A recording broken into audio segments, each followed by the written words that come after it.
ప్రతిధ్వని spotlight కార్యక్రమ తెలుగు అనువాదం ఇప్పుడు వింటారు. ఆర్థిక వ్యవస్థను బలోపేతం చేసే కీలక రంగాల్లో ఒకటైన సూక్ష్మ, చిన్న, మధ్య తరహా పరిశ్రమలు ఎంఎస్ఎంఈలకు ఊరట కలిగించే విధంగా 2025-26 బడ్జెట్లో కేంద్ర ప్రభుత్వం పలు కీలక నిర్ణయాలు ప్రకటించింది. ముఖ్యంగా ఎంఎస్ఎంఈలు, స్టార్టప్లకు రుణ సదుపాయాన్ని మెరుగుపరచడానికి బడ్జెట్లో అనేక చర్యలను కేంద్రం ప్రవేశపెట్టింది.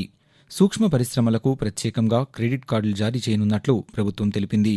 ఉద్యమ్ రిజిస్ట్రేషన్ పోర్టల్లో నమోదైన సూక్ష్మ పరిశ్రమలకు 5 లక్షల రూపాయల రుణ పరిమితితో క్రెడిట్ కార్డులు ఇవ్వనున్నట్లు కేంద్ర ఆర్థిక మంత్రి నిర్మలా సీతారామన్ బడ్జెట్ ప్రసంగంలో వెల్లడించారు.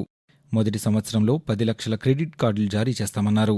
ఎంఎస్ఎంఈలకు వర్తించే పెట్టుబడి, టర్నోవర్ పరిమితుల్లో మార్పులు తెస్తున్నట్లు వివరించారు. ₹1 కోటి పెట్టుబడి, 5 కోట్ల రూపాయల టర్నోవర్ గల సంస్థలన్నీ ఇప్పటివరకు సూక్ష్మ పరిశ్రమలుగా వ్యవహరిస్తున్నారు. ఇక నుంచి 2.5 కోట్ల రూపాయల వరకు పెట్టుబడి, 10 కోట్ల టర్నోవర్ గల సంస్థలను సూక్ష్మ పరిశ్రమలుగా పరిగణిస్తారు. 25 కోట్ల పెట్టుబడి, 100 కోట్ల రూపాయల టర్నోవర్ వరకు చిన్న పరిశ్రమలుగా, 50 కోట్ల రూపాయల పెట్టుబడి, 500 కోట్ల రూపాయల టర్నోవర్ ఉంటే మధ్యస్థాయి పరిశ్రమలుగా పరిగణిస్తారు. దేశంలో 1 కోటి ఎంఎస్ఎంఈ యూనిట్లలో 7 కోట్ల మందికి పైగా ఉద్యోగులు పనిచేస్తున్నారు. ఉత్పత్తి రంగంలో ఈ యూనిట్ల వాటా 36% ఉంది. వార్షిక ఎగుమతుల్లో 45% వాటా ఎంఎస్ఎంఈలదే ఉండడం గమనార్హం. ఈ సంస్థల సామర్థ్యాన్ని ఇంకా పెంపొందించేందుకు, సాంకేతికంగా ఇతర రకాలుగా బలోపేతం చేసేందుకు వీలుగా వీటి టర్నోవర్, పెట్టుబడి పరిమితులను విస్తరించినట్లు ఆర్థిక మంత్రి వివరించారు. సులువుగా రుణాలు అందించే దిశగా రుణహామీ సదుపాయాన్ని విస్తరించినట్లు తెలిపారు. దీని ప్రకారం సూక్ష్మ, చిన్న పరిశ్రమలకు రుణహామీ 5 కోట్ల రూపాయల నుండి 10 కోట్ల రూపాయలకు పెరిగింది.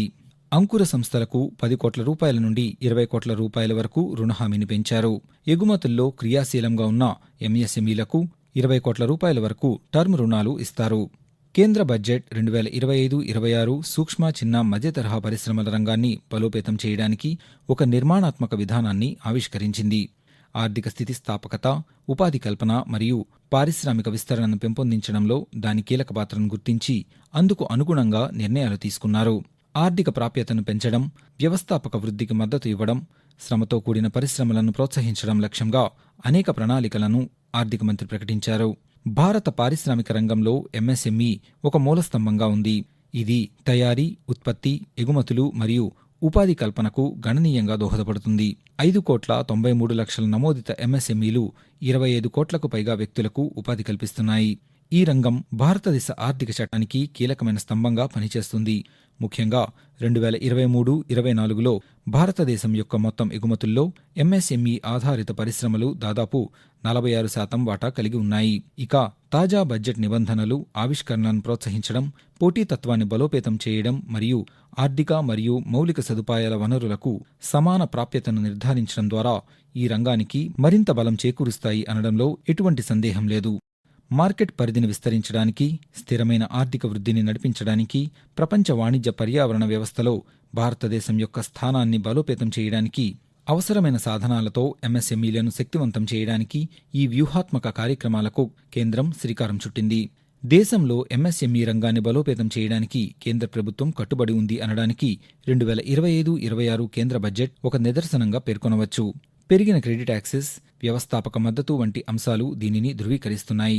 ప్రభుత్వం చేపట్టిన వివిధ కార్యక్రమాలు, ఉద్యమ్ రిజిస్ట్రేషన్, పీఎం విశ్వకర్మ, ప్రధానమంత్రి ఉపాధి కల్పన కార్యక్రమం పీఎంఈజీపీ, సాంప్రదాయ పరిశ్రమల పునరుత్పత్తి కోసం నిధి పథకం, ఎస్ఎఫ్యుఆర్టీఐ, పబ్లిక్ ప్రొక్యూర్మెంట్ పాలసీ వంటి ఎంఎస్ఎంఈలను ఏకీకృతం చేయడం, సాధికారత చేయడం వంటివి నిబద్ధతతో కూడిన ప్రయత్నానికి తార్కాణంగా ఉన్నాయి. భారతదేశ ఆర్థిక వృద్ధి, ఉపాధి మరియు సమగ్ర అభివృద్ధి దిశగా నడిపించడంలో తాజా బడ్జెట్లో తీసుకున్న నిర్ణయాలు దేశ ఆర్థిక ముఖచిత్రంలో ఎంఎస్ఎంఈల పాత్రను నిలబెట్టడానికి మాత్రమే కాకుండా గణనీయంగా విస్తరించడానికి ఒక సమగ్ర వ్యూహాన్ని ప్రతిబింబిస్తాయి.